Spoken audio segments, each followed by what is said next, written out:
Hi guys, here we have a 65 square foot master bathroom. As you can see, we have a 5-foot vanity, double sink, vanity, black finish for both faucets.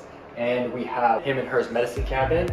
We have an electrical toilet. We changed the finishes from silver to black, and a shower, huge shower. 6 feet by 3 feet, frameless shower glass, tile floor to ceiling.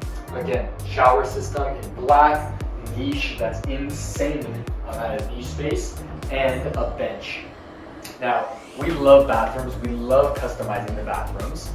This bathroom was 40 square feet before. We busted the back wall that you'll see in this video. We took out a laundry space area and we added about 25 square feet.